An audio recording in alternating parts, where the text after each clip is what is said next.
अक़वाम मुत्तहिदा की 2009 की drug and crime report के मुताबिक पाकिस्तान में हर साल पकड़ी जाने वाली मॉर्फीन दुनिया में पकड़ी जाने वाली मॉर्फीन का 40% होती है, जबकि अफ्यून के हवाले से पाकिस्तान दूसरे नंबर पर है। इसमें मैं सिर्फ आपको बताता जाऊं कि हमने इस साल तकरीबन 77 केसेस रजिस्टर किए हैं, 77 केसेस पकड़े हैं, जिसमें तकरीबन 140 के करीब इंडिविजुअल्स अरेस्ट किए हैं और डिफरेंट किस्म की मंशियात हमने इसमें से रिकवर की, जिसमें मैक्सिमम जो क्वांटिटी थी वो चर्स की थी, जो कि तकरीबन 2600 केजी के करीब है। इसके बाद हमने जो मैक्सिमम क्वांटिटी है वो ओपियम की है, जो कि तकरीबन 250 केजी के करीब है। हेरोइन है 45 केजी के करीब। तो ये हमने इस साल टोटल हमारे पास ये फिगर्स हैं।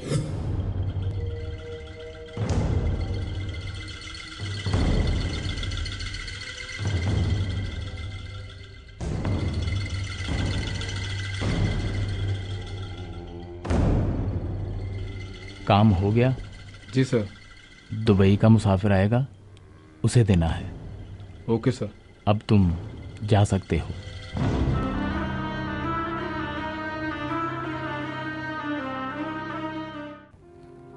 अक़वाम मुत्तहिदा की ड्रग एंड क्राइम रिपोर्ट और 2008 के दीगर अदाद-ओ-शुमार के मुताबिक अफगानिस्तान में पैदा होने वाली 40% मनशियात पाकिस्तान के रास्ते स्मगल की जाती थी।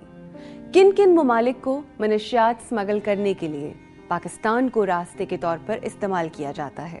स्टैटिस्टिक्स देखे जाएं तो उसमें ये फिगर्स जो डिटरमिन किए गए हैं वो ये है कि तकरीबन 40% जो ड्रग अफगानिस्तान में मैन्युफैक्चर, टोटल जो ड्रग मैन्युफैक्चर अफगानिस्तान में होती हैं उसका 40% जो है स्मगलिंग का रूट पाकिस्तान के ज़रिए है। मैं खुद एक ऐसे ज़िला में डिप्टी कमिश्नर और पोलिटिकल एजेंट रहा हूँ जो कि मेन ट्रैवल और ट्रैफिकिंग रूट के ऊपर था। चागी से बाकायदा कच्चे रास्ते हैं 3-4, एक पटगोनोको का रास्ता है, एक तालबंदीन का रास्ता है, एक आगे रबात वाला रास्ता है, जिनको बाकायदा वो लोग मेंटेन करते हैं। पूरे का पूरा रूट जो है ये यहाँ से निकलते हैं, वहाँ से आगे फिर ईरान जाते हैं, ईरान से फिर टर्की जाते हैं, टर्की से फिर यूरोप जाते हैं, यूरोप से फिर अमेरिका जाते हैं।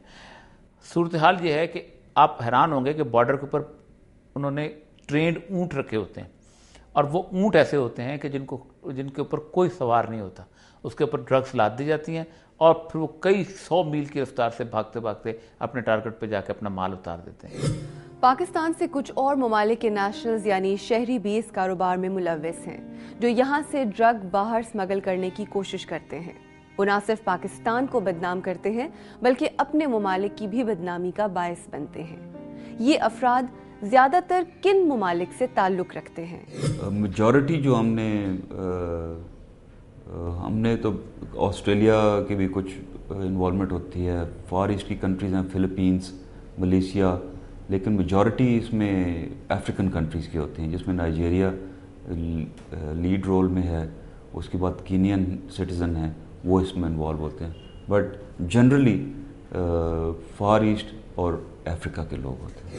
ड्रग स्मगलर्स स्मगलिंग के लिए नए नए मंसूबे तराशते रहते हैं और इन मंसूबों को अमली जामा पहनाने के लिए वो अक्सर मासूम लोगों को अपना आला बना लेते हैं।